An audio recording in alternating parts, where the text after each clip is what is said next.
I was halfway to the podium when a chair scraped behind me, sharp enough to split the moment open.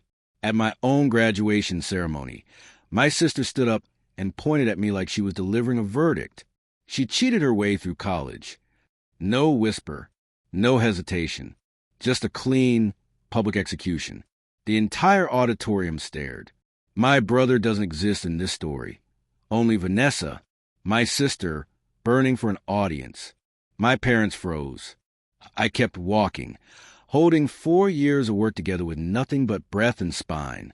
Before I tell you what happened after I reached that stage, tell me, where are you listening from? And if you were me, what would you have done? I didn't grow up expecting my sister to become my enemy. If anything, I spent most of my childhood trying to catch whatever light Vanessa walked around with. She was a golden one, louder, brighter, effortlessly magnetic. At family dinners in Austin, relatives leaned toward her stories. I sat beside her, nodding, learning how to make myself small so she could shine. But something shifted when I stopped being the quiet kid who trailed behind her and started becoming someone on my own. By junior year of high school, my grades edged past hers. Teachers called on me more. A scholarship letter arrived with my name on it, and the smile Vanessa gave me carried the sweetness of fruit left out too long. College made the distance wider. I left for campus with a duffel bag and a stack of psych textbooks. She stayed home after dropping out of her grad program. I didn't think it mattered. Different paths, different timing. But the first crack appeared when my scholarship refund came in short.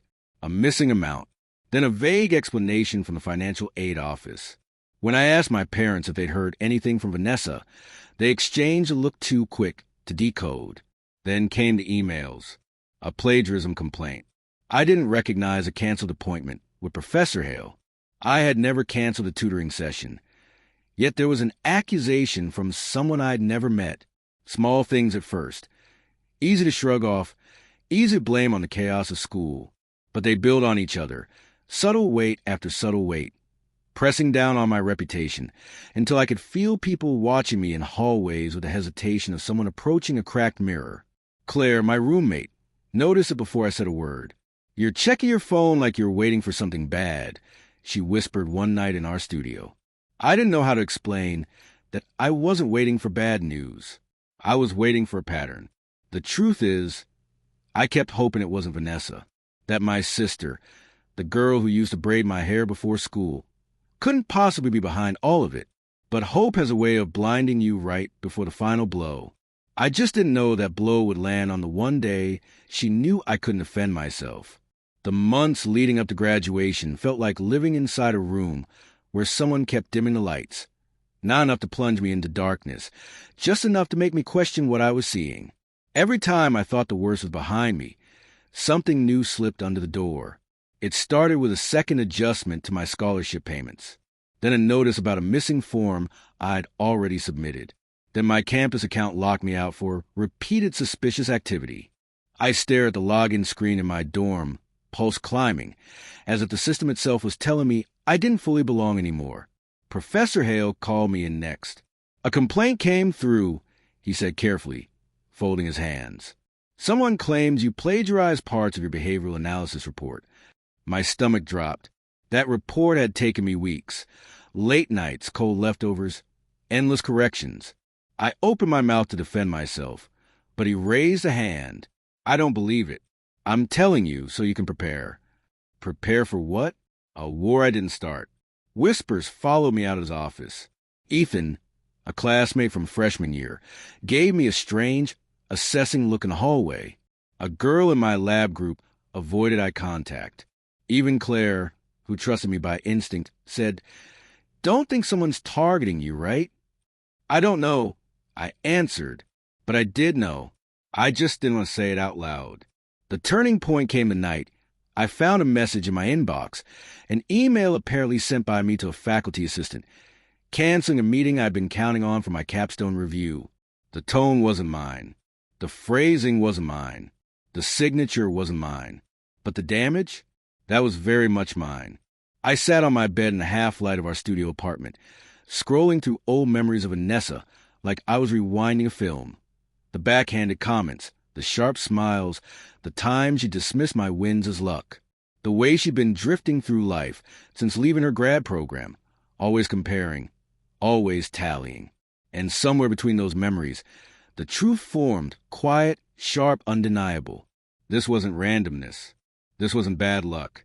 Someone was choreographing my downfall, piece by piece. I drove home that weekend and found my dad in the backyard, standing by the old fence he'd been meaning to fix for years. He watered the hydrangeas like the world wasn't closing in on me. "Dad, has Vanessa ever said anything about me about school?" He paused, water trickling onto his shoes. "She's been tense," he admitted. "Said you get everything handed to you." I told her that wasn't fair. The rest didn't matter. The fracture was already there. When I returned to campus, I made my decision. No more guessing. No more hoping I was wrong. I reached out to a tech investigator named Liam Carter, the one a friend of friends said could find ghosts in a machine. And within days, the ghosts had names, timestamps, locations, and one of them was Vanessa's. That was the moment the quiet dread inside me turned into resolve. Liam didn't speak much. The first time we met, he just listened, really listened, while I laid out every strange payment, every canceled appointment, every whisper that clung to me like smoke. When I finished, he tapped the edge of his laptop and said, "If someone's been in your accounts, they left footprints. People always do." 3 days later, he called me back to his shared workspace downtown. The place buzzed with low conversations and the hum of old vents. But on Liam's screen, everything was razor sharp. "These are your login logs," he said, pointing. "Except here, here, and here, those aren't yours." The access came from another device on a home network in Austin. My chest tightened. I didn't want him to say it. He said it anyway. "The same network where your parents live." Something in me curled inward, like my ribs were trying to shield my heart. He wasn't accusing them, not directly. But there was only one person in that house who'd ever memorized my passwords, my security questions, my habits. Liam scrolled again. "There's more. The payments missing from your scholarship refund. Someone rerouted them twice." He opened another window, showing a list of transactions tagged under my campus account, plus the tutoring accusations. They were sent using a mirrored email, one character off from yours. That's intentional. My throat went dry. Intentional. The word felt surgical. I left the workspace shaking. Phone buzzing in my pocket. Claire texted, "You okay?" "You've been quiet." I couldn't respond. Not yet. I needed air, something steady to hold on to. Instead, I drove straight to my parents' house, sat in the driveway, and stared at the porch light flickering under the early summer sky. Dad found me there 20 minutes later. "Sophie, what's going on?" I didn't tell him everything. Just enough. That scholarship money that went missing, the plagiarism complaint. Someone's been in my accounts, messing with my life. He swallowed hard. "Are you saying—" "I don't know what I'm saying. I lied. Not until I have proof." Because the truth would break him. He still believed Vanessa was complicated, not cruel. Wounded, not dangerous. He didn't see what she was doing to me, because I'd spent years covering it with a smile. But I wasn't covering anything anymore. Back on campus that night, I pulled every file, every screenshot, every odd detail Liam had confirmed. If Vanessa wanted to tear down the life I'd built, I would protect it with everything I had left. I contacted attorney Sarah Navarro the next morning. She reviewed what I brought and asked only one question. "When do you want this to stop?" "When it's no longer just me she can hurt," I said. That was when the shift happened. Quiet, but absolute. I wasn't reacting anymore. I was preparing. Graduation was 2 weeks away. I tucked the evidence into a sealed envelope, labeled and ready. And for the first time in months, I felt something other than fear. I felt direction. 2 weeks passed like I was living in 2 timelines at once. In one, I was a normal graduating student, returning my dorm key, finishing finals, try on my cap and gown in front of the mirror. In the other, I was preparing for a quiet war. A war Vanessa didn't know she'd already lost. The night before graduation, I barely slept. The sky outside my studio was a deep, cloudless blue, the kind that makes the world feel paused. I laid out everything. The sealed envelope of evidence, the printed logs Liam had verified, the statement Sarah helped me prepare, and my capstone summary. My hands didn't shake anymore. They had the steadiness of someone finally stepping out of survival mode. At sunrise, I slipped the envelope into the inner lining of my gown and walked out the door. The university auditorium in Austin was already buzzing by the time I arrived. Students hugged each other. Parents fanned themselves with programs. Faculty lined up in regalia.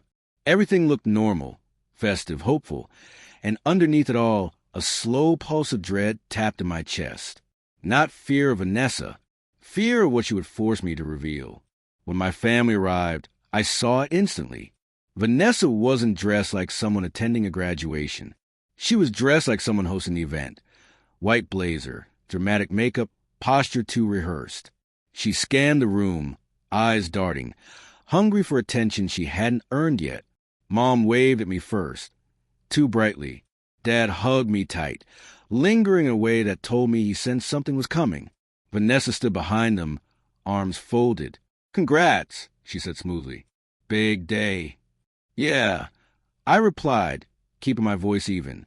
"Huge." Her smile flickered, quick, predatory, and for a brief second, I saw the plan in her eyes. She didn't come to celebrate. She came to strike. I took my seat on stage with the honor students. From up there, the crowd looked like a single breathing organism. The lights warmed my face, and a strange calm settled in my bones. Dean Morrison met my eye from his seat. We'd spoken the night before.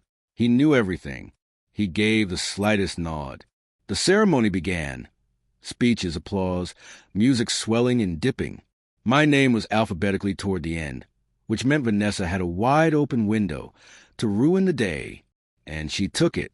I heard the scrape first, her chair snapping backward, then her voice. She cheated her way through college. The sound ripped through the auditorium like fabric tearing. Conversation stopped mid-sentence. Faculty froze. Phones lifted instantly, bright rectangles capturing the spectacle she wanted so desperately. "She doesn't deserve that diploma." Vanessa shouted again, louder this time, pointing directly at me. She lied. She manipulated the system. Ask anyone. Dozens of faces rotated toward me, expressions shifting from joy to shock to something more complicated. Concern, confusion, curiosity. A sea of eyes all asking the same question. Is it true? I stood. Every step down the aisle felt deliberate, measured, the click of my heels a kind of countdown. I didn't look at Vanessa, not because I feared what she'd say next, but because I already knew everything she was about to lose. Students shifted to let me through. Some whispered, some stared openly. A few looked away entirely, as if my humiliation might be contagious. But humiliation wasn't what lived in me anymore. It was purpose. The dean waited at the podium with a steady expression, hands resting lightly on the stack of diplomas. When I reached him, the room was still pulsing with Vanessa's accusations, but his voice, when he spoke, was calm. "Sophie Harper." I accepted my diploma, lifted my chin, and leaned in just an inch. "It's under my seat," I whispered. Envelope marked A19. He didn't flinch. He didn't ask for clarification. He simply smiled, small, knowing, and nodded. That nod was the quiet beginning of the end. Behind us, security moved discreetly. A faculty member approached the row where Vanessa still stood, chest heaving, makeup cracking under the heat of her performance. She didn't realize the room was no longer hers. Not after the dean's nod. Not after the evidence waiting beneath my chair. As I walked off the stage, the energy shifted. The whispers changed. A woman in the second row lowered her phone, frowning not at me, but at Vanessa. A professor shook his head. A reporter for the local paper leaned forward, scribbling. Vanessa sensed the change, too. "What?" she barked, voice wobbling. "You all saw it." She didn't deny anything. She just stood there. She didn't understand that sometimes silence is not an admission. Sometimes silence is strategy. Security reached her row. One of them spoke softly, offering her a choice. Step out willingly or be escorted. But Vanessa didn't do soft. "You're all blind," she screamed, pointing again, desperation breaking through her polished exterior. She's been lying for years. But the crowd wasn't with her anymore. They'd seen me walk calm and steady. They'd seen the dean nod. They'd seen Vanessa unravel, and unravel she did. Her voice cracked first, then her hands, then the control she'd always believed she had over me, over our family, over the narrative. She tried to keep shouting, but security gently guided her toward the aisle. It wasn't forceful. It wasn't harsh. It was simply the natural conclusion of her own choices. When she reached the doors at the back of the auditorium, she turned one last time, eyes hot with disbelief. "You think this is over, Sophie," she spat. "You think that little whisper makes you innocent?" I didn't look back. I didn't need to. The truth was already moving. Quietly, legally, irrevocably. After the ceremony, I met the dean backstage. He held the envelope I'd hidden. "This is serious," he said gently. "So is what she did," I replied. He nodded, face steady. "You did the right thing." Sarah arrived minutes later, her presence crisp and controlled. She reviewed the contents quickly, log statements, summaries, screenshots, transaction evidence. Every piece pointing in one direction. "She won't be able to spin this," Sarah said. "Not in front of the academic board. Not in civil court. Not anywhere." And just like that, the final stage of Vanessa's plan collapsed. Not because I shouted, not because I fought her on the floor of the auditorium, but because I refused to fight on her terms. The investigation launched the following morning. By the end of the week, Vanessa was banned from campus pending review. 2 professors came forward with suspicious emails they'd previously dismissed. The scholarship office traced the rerouted payments directly to accounts tied to her device. And when Liam submitted his digital report, the board didn't need more than a single meeting. Vanessa's sabotage was undeniable. Her outburst at graduation, the very spectacle she thought would destroy me, became the clearest evidence of motive, obsession, and malicious intent. And in the quiet after the storm, something unexpected happened. I didn't feel victorious. I felt free. In the weeks that followed, the investigation moved faster than I expected. The academic board issued its findings. Vanessa had accessed my accounts, redirected scholarship payments, fabricated emails, and attempted to interfere with my academic standing. She was officially banned from campus and referred for civil action. When Sarah filed a restitution claim, the evidence was so clean negotiations barely lasted an hour. My parents didn't take it well. Shock, denial, then quiet acceptance when the paperwork left no room for imagination. Dad called one evening, voice heavy. "I should have seen it," he whispered. I didn't blame him. Vanessa had always known how to hide in the spaces where love blurred into assumption. I moved to a small apartment in Boulder soon after, nothing fancy, but sunlight poured through the windows every morning. I bought a second-hand table, adopted a cat who immediately took ownership of every chair, and let my life become simple again. For the first time in years, my days weren't shaped by fear or second-guessing. I studied, I walked, I breathed, and little by little, the space Vanessa once filled with chaos became something gentler. Room to rebuild myself on my own terms. If there's one thing I learned, it's that telling the truth isn't about winning. It's about finally stepping out of the shadows someone else built for you.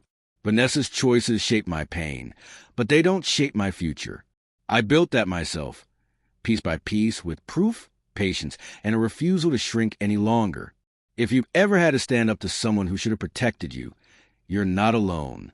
Share your story in the comments. I read them. And if you want more stories like this, hit subscribe so you don't miss the next one.